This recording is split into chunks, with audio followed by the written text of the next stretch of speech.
What's up, everybody? Welcome to Podcast Now. I'm Alex, and in this video, I want to talk about some confusing, maybe some sad info on Until Dawn, on Supermassive, on Sony. And the reason I said confusing, it is, honestly, because what we have is a rumor, okay, a report, but it's kind of mixed. It's like a 50-50. Like, one thing could have happened, or another thing could have happened. And some of the elements of these two things are the same. Like, they're shared in both stories. So we're going to try to break it down, but it does involve, a supposed Until Dawn 2. So what basically they're talking about is after Until Dawn, and remember, Until Dawn is Sony's, right? It's not Supermassive's, hence really why this is happening, the Until, behind me here, right? So they're making an Until Dawn remaster, remake, and they're using a different studio. Now, this studio that they're using is actually made up of veterans of Supermassive games. So they left there, and maybe there was a falling out with Supermassive, which we're going to get into, but then some of the people went to a new team, and then coincidentally, ironically, they ended up remaking their own game,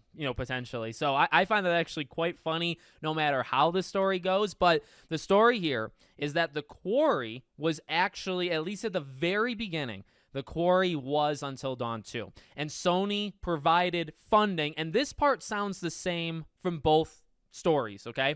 Sony gave them money and said, hey, work on some prototypes for us and see what you want to do or see what can be done with an Until Dawn 2. Now, the stories tend to split after this, but it seems like, or at least what could be the case, they did some stuff, and then they said, well, we're going to shop it around. So Sony gave them money. They made stuff with it for Until Dawn 2, and they said, you know what, we like this, but we're gonna see if there's any other buyers out there that want to purchase, and we're gonna go with them. We're not gonna go with you. And Sony did not like it. Now that's really where you could say like the rumors fall apart, or whether you believe it or not. I guess the basis of that one is, do you believe that Sony holds these kind of like grudge matches, right? Because another part of it is the Dark Pictures anthology that really made Sony mad too, because they went third party. But then also, separate from that, there's reports that in the Dark Pictures, it's been messy, and I agree with this. The Dark Pictures has been messy, but the reports are it's been, mismanaged. Some of the people that are working on that game, they'll be put on like just the most tedious jobs imaginable with kind of no chance to move up. It's just like a really not great thing. Obviously, there's time budget constraints, and for what my money's worth, I think Man of Medan is actually a better game than I thought it was years ago. I really believe that. I was never really a fan of Little Hope. I actually really like House of Ashes. I think that's the best one of the Dark Pictures. And then The Devil in Me, I thought was really bad. That was probably, to me, that was the worst of maybe anything that they've done, at least in the last 10 years. I think it's the worst that they've done. So I actually would believe, if things kind of fell apart there. I don't personally believe, though, that part made Sony mad. So I guess what I would believe, if anything, if you want to sell me on Sony gave them money to do an Until Dawn 2, they were or prototyping it. They started it, they shopped it around, then they got like distracted, right, with Dark Pictures, and then it became the Quarry instead of Until Dawn. I actually would buy that. I would believe, that hypothesis, or that story. I'd believe that. Them doing the Dark Pictures and that ticking Sony off almost, I really don't buy into that. You've had other studios, like even Insomniac. Insomniac makes the Resistance franchise a legendary franchise that needs to be brought back. Maybe it should have been brought back before Until Dawn, but I don't hold any grudges here. They do that. They go then to Xbox, but they were free kind of thing. They weren't under anybody or anything. They go, they make a game for Xbox, and Sunset Overdrive, also a really great game, and then they come back, when Sony buys them for, then to make Spider-Man and stuff, right? So you've had that happen. You've had Quantic Dream, who did Heavy Rain and Beyond Two Souls, and Detroit Become Human, but then these games, or at least Detroit, right, eventually makes its way not just on PlayStation, and you imagine Star Wars Eclipse is not a PlayStation exclusive or anything like that. So I guess my point is we've seen other studios do this, and it doesn't seem like Sony kicks them out of the industry or says like, hey, screw you, we're done with you.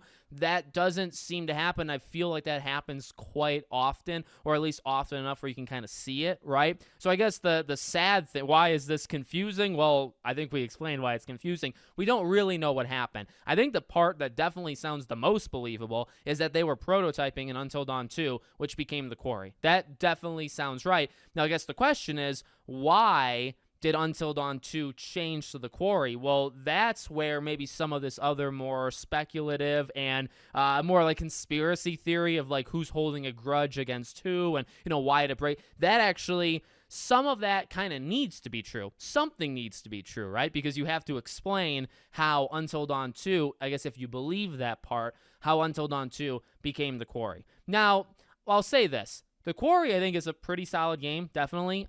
It's not as good as Until Dawn, and would I have preferred Until Dawn 2 over the Quarry? Yes. It was by the way, remember, kind of the same team. Supermassive broke up into, like, so many different things, and again, like, the messiness of it, but, like, the director of Until Dawn did the Quarry, and he actually left. He left the studio. He formed his own studio, like, shortly after the Quarry came out, so he's gone. But some people that did Until Dawn eventually did do the Quarry. And again, I think what's also fascinating about all this is the other part of this, the Until Dawn thing, like the literal Until Dawn, where so people left Supermassive, and some of them were like veterans of it. So maybe they had conversations with Sony, all this stuff. They moved to this team, and they're now doing this. Honestly, I really want to believe that rumor that Sony bought the team that's making this Until Dawn game. Because that rumor is out there. I think it's actually a pretty solid rumor. I think there's some good facts there.